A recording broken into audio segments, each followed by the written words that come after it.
My name is Suddy Bernard, and I'm supposed to be dead. That's not dramatic. That's just fact. 3 years ago, doctors at Johns Hopkins Hospital in Baltimore gave me 6 months to live. Maybe less. They used words like aggressive, metastatic, incurable. They talked about palliative care and end-of-life planning and making the most of whatever time. I had left. I was 42 years old. I had a husband, 2 teenage daughters, and stage 4 pancreatic cancer that had spread to my liver. This is the story of how I'm still here. I'm from Baltimore, Maryland, born and raised in the same neighborhood where my parents still live. I worked at the time as a middle school teacher, English and drama. I love my job. I love my kids. I love my life. I'm not someone who thought much about death. I ate relatively healthy. I exercised sometimes. I went to the doctor for regular checkups. I did everything you're supposed to do. So when I started having stomach pains in the spring of 2021, I figured it was stress. Teaching during COVID was hard. Everyone was exhausted, anxious, dealing with too much. A little stomach pain seemed normal, but it got worse, and I started losing weight without trying, and I felt tired all the time. That bone-deep exhaustion where even getting out of bed feels impossible. My husband Marcus finally convinced me to see a doctor. Not my regular physician, she was booked out for months, but a walk-in clinic doctor who took one look at me and sent me straight to the emergency room. That was June 15, 2021. I remember the date because it was my daughter Kayla's 16th birthday. We were supposed to have a party that weekend. Instead, I was being admitted to Johns Hopkins with what they initially thought was pancreatitis. The tests started immediately. Blood work, CT scans, MRI, endoscopy, each one revealing something worse than the last. Dr. Patricia Chen was the oncologist assigned to my case. Brilliant woman. Very direct, no nonsense. I appreciated that about her later, but in the moment, I just wanted someone to tell me it was all a mistake. She sat down with Marcus and me in a small consultation room with terrible fluorescent lighting and told us I had pancreatic cancer, stage 4. It had already spread to my liver. The tumors were extensive. I remember Marcus asking about treatment options, surgery, chemotherapy, radiation, something. Dr. Chen was honest. She said we could try chemotherapy to slow the progression, maybe by some time. But pancreatic cancer is one of the deadliest cancers there is. 5-year survival rate for stage 4 is around 3%. Most people don't make it past a year. I asked her directly, "How long do I have?" She said, "With treatment, maybe 6 to 9 months. Without it, probably less." I was sitting in that chair, in that awful room, hearing that I wouldn't see my daughters graduate high school, that I probably wouldn't make it to Christmas. I was 42 years old, and I was dying. We started chemotherapy immediately. The FOLFIRINOX regimen. Dr. Chen said it was the most aggressive option, the best chance we had. 4 different drugs pumped into me every 2 weeks. I've never felt so sick in my life. The nausea was constant. The fatigue was crushing. My hair fell out in clumps. I lost 30 pounds. I couldn't eat. I couldn't sleep. Some days I couldn't even get out of bed. And through it all, my daughters had to watch me disappear. Mia was 13. Kayla was 16. They'd come home from school and find me on the couch, pale and weak, trying to smile for them while Marcus cooked dinner and did laundry and held everything together. I felt like I was already gone, like I was watching my own life from a distance, saying goodbye to everything piece by piece. After 3 months of chemo, we did another scan. Dr. Chen called us in to discuss the results. The tumors hadn't shrunk. If anything, they'd grown slightly. The treatment wasn't working. That's when Dr. Chen started talking about clinical trials, experimental treatments, long shots. But her tone had changed. She wasn't talking about curing me anymore. She was talking about managing symptoms, about quality of life versus quantity. She recommended we consider hospice care. I was sitting there listening to her explain what hospice meant, that they'd keep me comfortable, manage my pain, help me die with dignity, and I felt something break inside me.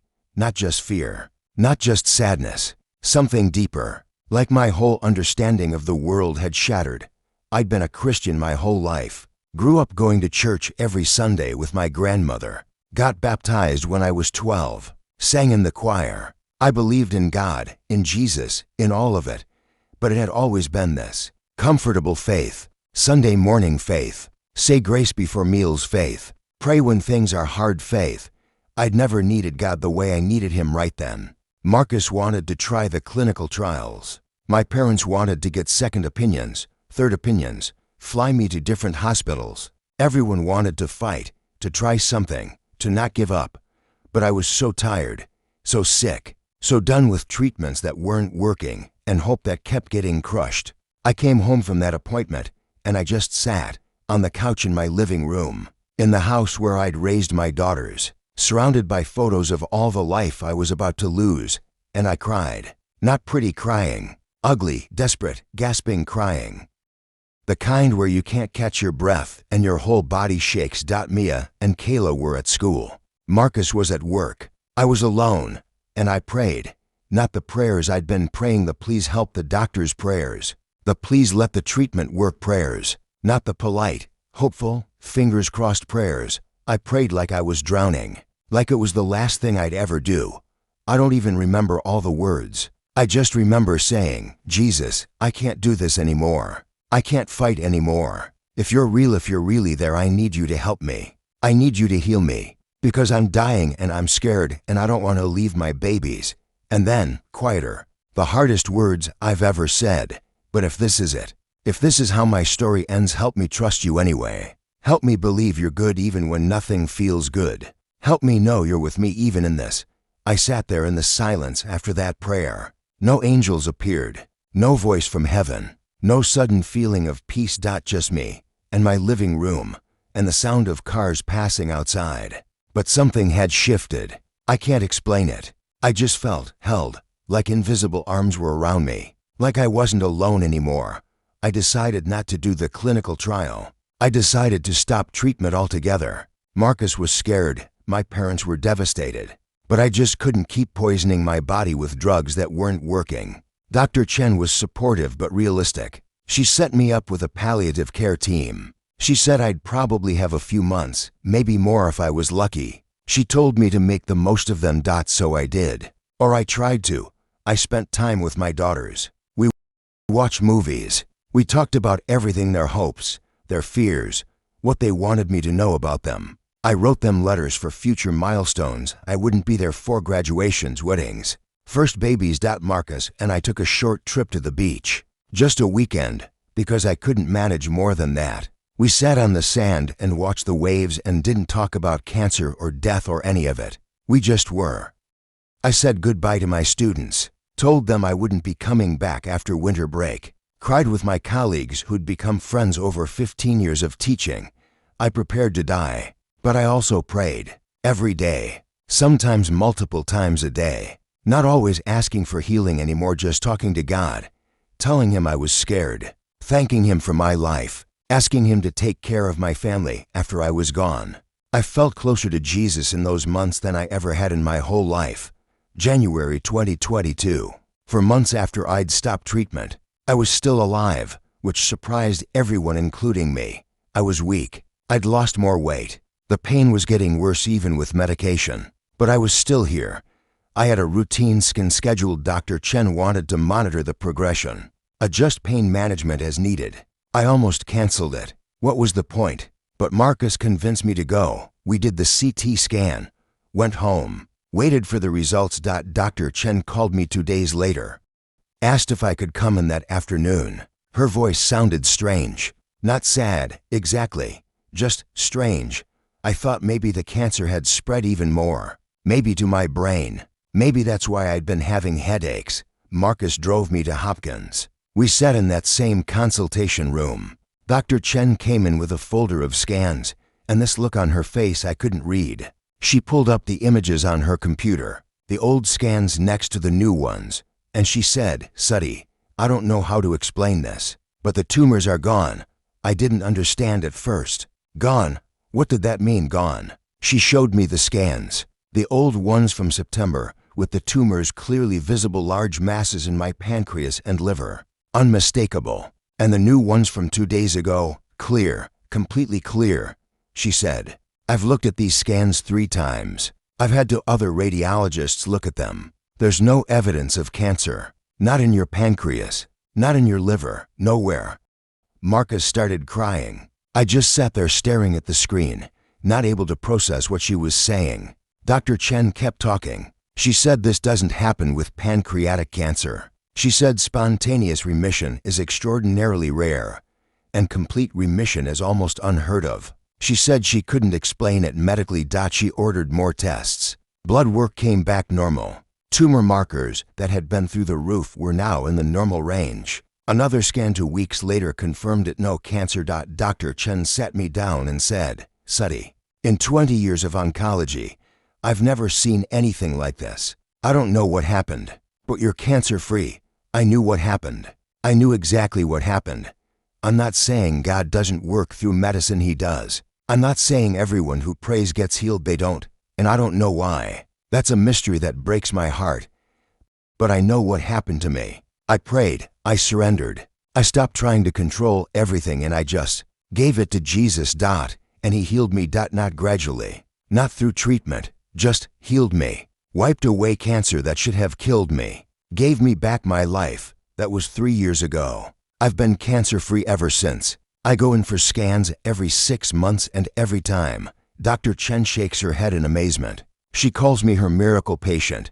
I went back to teaching. Watched Kayla graduate high school and start college. Watched me at turn 16. Celebrated my 20th wedding anniversary with Marcus.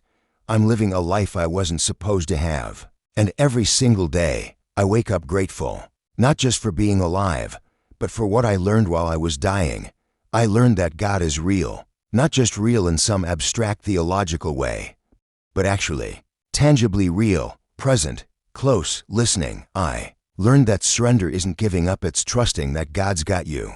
Even when you can't see how. I learned that Jesus doesn't always take away our suffering, but He always walks through it with us. And sometimes He does miracles.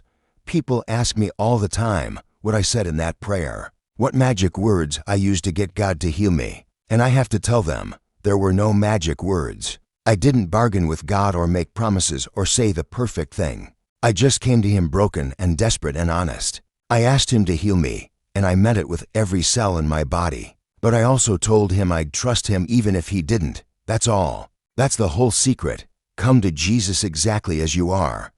Don't clean yourself up first. Don't wait until you have enough faith or the right words. Just come. He's listening. He cares. And He can do things doctors can't explain.